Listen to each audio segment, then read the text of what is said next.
कभी कभी कुछ सूरतें इस तरह की बन जाती हैं कि इंसान निकाह तो हो जाता है, लेकिन विदाई से पहले, या आप कह सकते हैं विदाईगी से पहले, कुछ सूरतें इस तरह की आ जाती हैं कि जिसकी वजह से तलाक होना पड़ जाता है। वो आपस की ख़ानदान की नाइत्तेफाकियाँ होती हैं या कोई दूसरी गलतफहमियाँ होती हैं जिनकी वजह से तलाक देनी पड़ जाती है।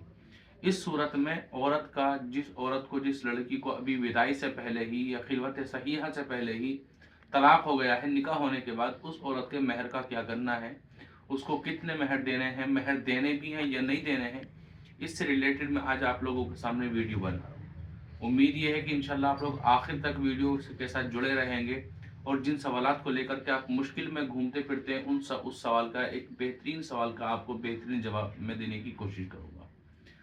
तो सवाल आप लोगों के सामने मैंने रख दिया है। सवाल ये है कि वो औरत जिसका निकाह तो हुआ है लेकिन विदाई नहीं हुई या खिलवत सहीहा नहीं हुई, लेकिन उस औरत को तलाक हो गया है, तो इस औरत के महर का क्या करना होगा। तो देखें, फिर इस सूरत में दो सूरतें बनकर के आती हैं। उस औरत का महर मुकर्रर हुआ था या उस औरत का महर मुकर्रर नहीं हुआ था। अगर उस औरत का महर मुकर्रर नहीं हुआ था तो उसको कुछ मुता दिया जाएगा। मुता कहते हैं कि औरत का अगर महर मुकर्रर नहीं हुआ था तो उसको खुश करने के लिए शरीयत मुताहरा ने जो एक इनाम रखा है कि उसका दिल संभालने के लिए, और उसको जो है दिल उसका मुतमईन रखने के लिए कि वो परेशान ज़्यादा ना हो या उसके दिल पर कोई ज़्यादा गम ना पड़े, या गम पड़े तो वो चीज़ें उसको संभाल लें। वो उसकी खुशी के तौर पर, मुता के तौर पर उसको कुछ कपड़ा दिया जाता है या जेवर दिया जाता है या कुछ रकम नकदी नकदी वगैरह दे दी जाती है, उसको मुता कहते हैं। तो ये मुता देना वाजिब होगा किस सूरत में, जिस सूरत में उस औरत का महर मुकर्रर नहीं होता। किस औरत का, जिस औरत के साथ खिलवत सहीहा नहीं हुई है, या आप कह लीजिए उस औरत की विदाई या विदायगी नहीं हुई है। हाँ, अब दूसरी सूरत बनकर के आती है कि निकाह के बाद में तलाक तो हो गया लेकिन उसका महर मुकर्रर हो गया था और खिलवत सहीहा उससे नहीं हुई थी। खिलवत सहीहा उससे नहीं हुई थी और महर मुकर्रर हो गया था। अब इस सूरत में क्या करना।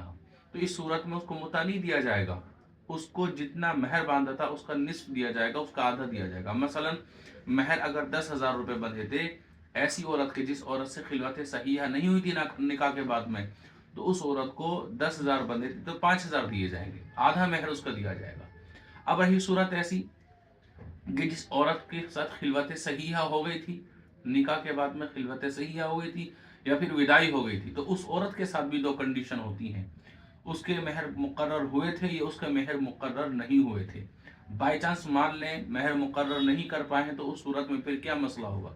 तो शरीयत मुताहरा ने कहा कि इस सूरत में औरत को महर मिसल दिया जाएगा। महर मिसल का मतलब ये है कि जो उसकी माँ का, उसकी खालाओं का महर है, वो महर उसको दिया जाएगा। और अगर औरत का महर मुकर्रर हो गया था तो अब देखा ये जाएगा कि 10 दिरहम से कम तो नहीं है। अगर 10 दिरहम से कम महर मुकर्रर किया था तो कम से कम 10 दिरहम देना वाजिब है, वरना जो महर मुकर्रर हुआ था वही महर देना उस पर वाजिब होगा जो निकाह के वक्त में महर बंधा था।